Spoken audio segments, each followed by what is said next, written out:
for, and then we'll get to the big moment. Megyn, I want to ask about your look. My who? Your look. Your look, Megyn. Oh, my Luke. Your look. Did I not say it right? I don't know. I mean, like, you're way cooler than I am. I don't know what you're talking. My Luke. She is the most insecure person I have seen in the public eye in a long time. That is why everything had to be perfectly. That Meghan Markle really did expect Harry to be a billionaire when she met him. She was incredibly disappointed to find out he's only worth a couple million, and she's gonna have to actually work and hawk these jams and jellies and dog biscuits to have the lifestyle that she wants.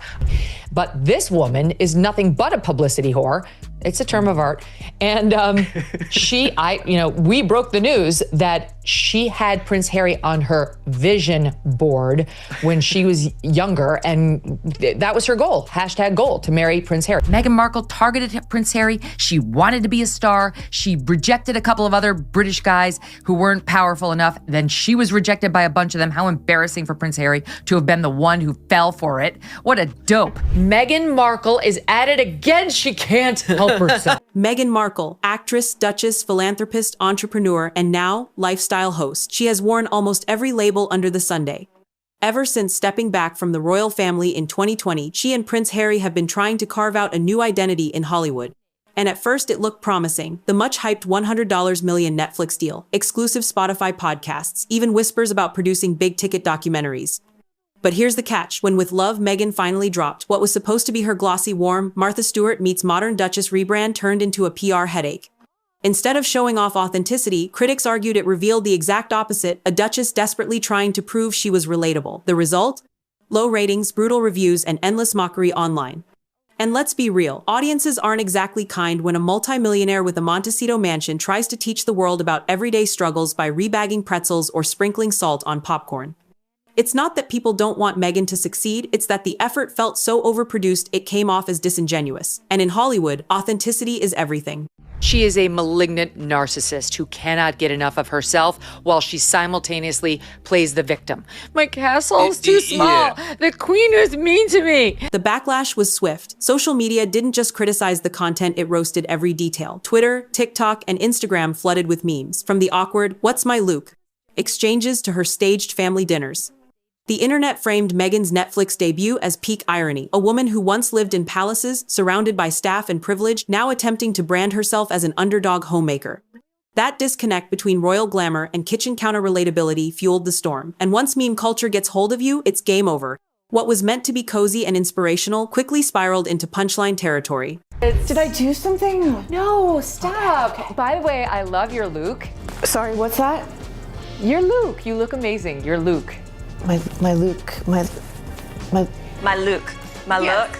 She likes my Luke. Anywho, The show was designed to be Meghan's soft reset, no stiff royal protocols, no palace drama, just her, a warm kitchen, and friends dropping by for simple meals. Think freshly made pasta, rustic olive oil drizzles, and conversations meant to feel spontaneous and intimate. But instead of natural, it all felt painfully staged. Every dish was styled like an ad campaign, every laugh perfectly timed, every camera angle polished. Viewers were supposed to see Meghan the friend, Meghan the mom, Meghan the girl next door. Instead, they saw Meghan the actress playing a part, not living it. And audiences picked up on that instantly. In Hollywood, relatability can't be manufactured, no matter how many artisan aprons you rotate through. For a grand plan, it turns out that Meghan Markle has no influence. She is actually failing at becoming an influencer, which is something that, up until her, I didn't know that was possible. I didn't know it was possible to fail at doing that, because literally anyone can do it. Do you believe there were 80 crew members? If there were, what the hell kind of budget is Netflix paying for this bullshit show?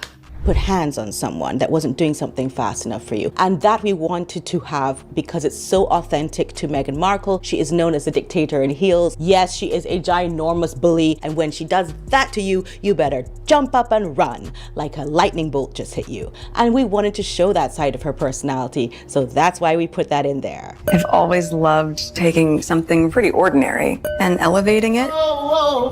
herself. By elevating it, Meghan Markle means she has to show her wealth at every turn. This is the first of 5 different apron changes because Meghan believes that many aprons shows many wealth. Also, the use of olive oil is another way of elevating herself. Just add some olive oil to everything because it's expensive. The kitchens themselves looked like a glossy spread from Architectural Digest flawless countertops, designer cookware, strategically placed fruit bowls. But instead of evoking warmth, they felt sterile. The meals, more curated than comforting. The conversations, less like genuine bonding, more like a script read in front of a live studio audience that wasn't actually there. Critics began calling it performative hospitality, a lifestyle brand version of cosplay. Meghan wasn't inviting the world into her home. She was inviting them onto a stage set, with herself as the carefully choreographed star.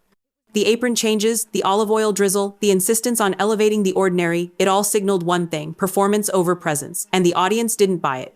Out of a 2015 Pinterest post. And Daniel's favorite snack is peanut butter pretzels, so she gets a bag of peanut butter pretzels and takes the peanut butter pretzels and pours them from one plastic bag to another.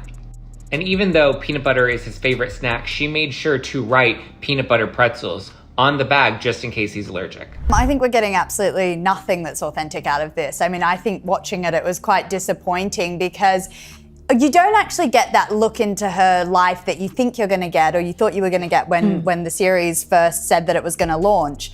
I mean, it's really this sort of charade of her playing a part in a home that's not her own, with people that she doesn't quite know. Hey, Maureen Callahan and I discovered firsthand, Glenn, when we did our parody of Meghan's stupid Netflix show, trying to make herself into the next Martha Stewart, and we realized her one-pot pasta is just a blatant ripoff of Martha Stewart's one-pot pasta, which turned out to be like one of her most famous recipes. And critics did not hold back. Major outlets like The Guardian labeled it soulless branding, while The Telegraph described it as unwatchable narcissism. On Rotten Tomatoes, the scores reflected the same verdict, painfully low ratings across the board.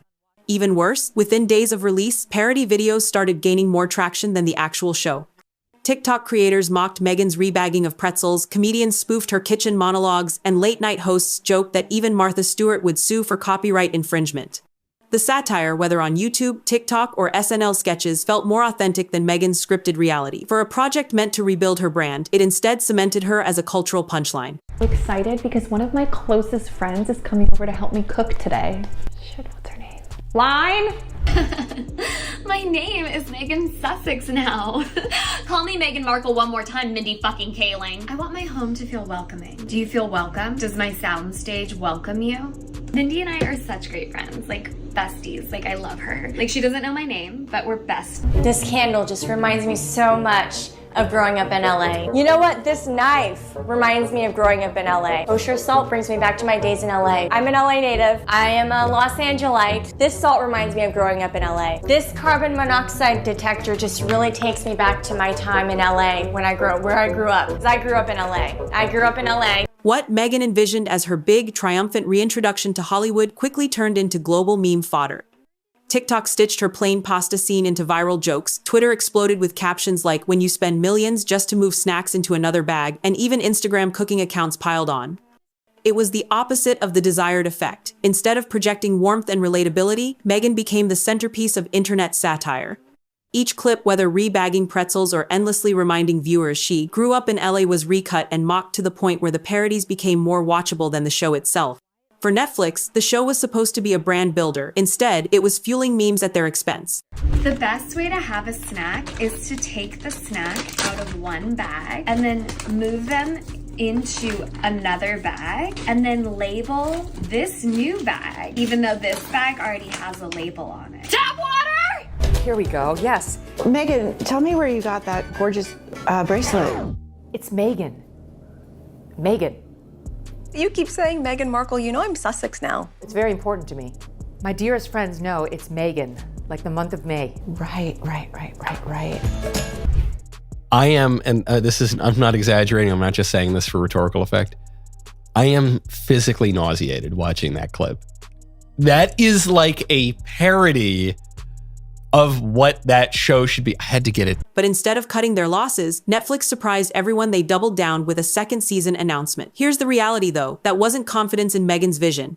Reports later confirmed that both seasons were filmed back-to-back. a common cost-saving move when executives aren't sure if a project will sink or swim. In streaming, hate watching still counts as watching. A flop that fuels internet conversation, memes, and tabloid headlines can still generate buzz, and buzz means subscriptions. For Netflix, Meghan's polarizing brand wasn't necessarily a problem, it was part of the gamble. Even if critics tore it apart, the attention kept her relevant in a crowded streaming marketplace. Meghan's show didn't need to be loved, it just needed to be talked about, and on that front, it delivered.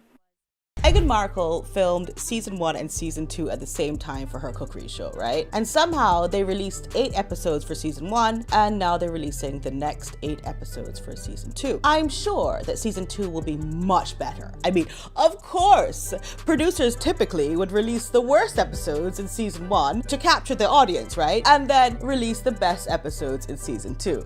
No, of course not.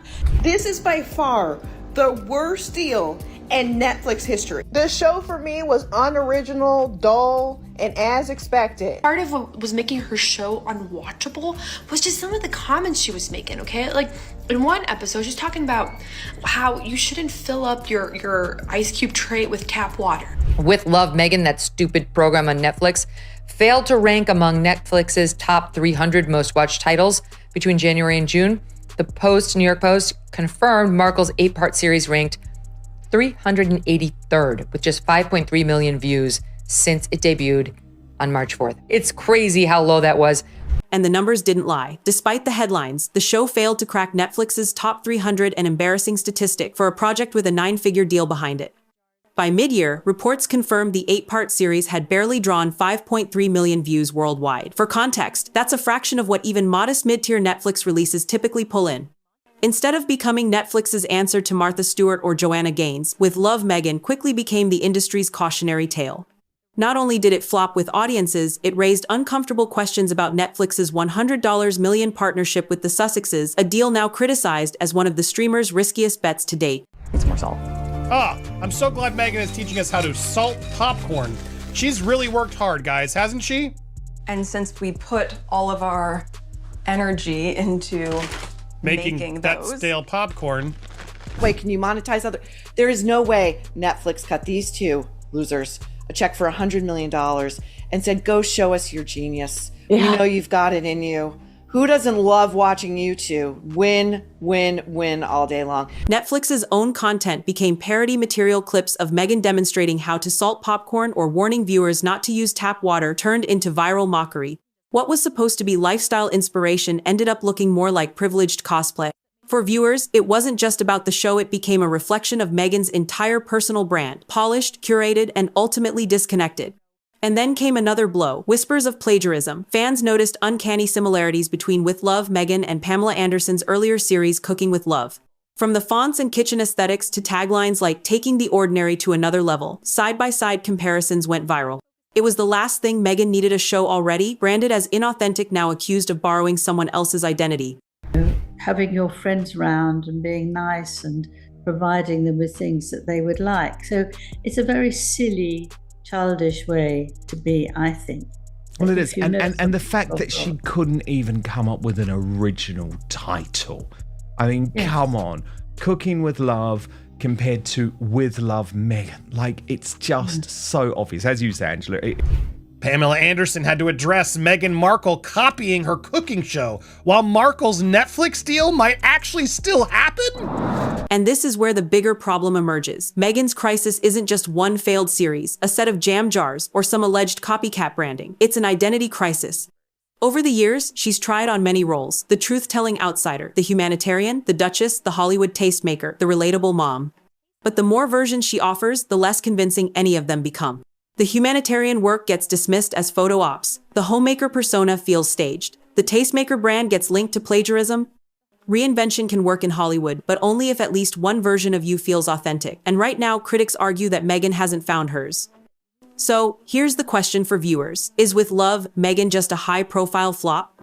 Or is it another chapter in a much bigger royal drama, one where reinvention collides with reputation, and the gap between performance and authenticity keeps widening? Drop your thoughts in the comments. Flop, fail, or just misunderstood? And if you're here for more Hollywood sagas, don't forget to like and subscribe.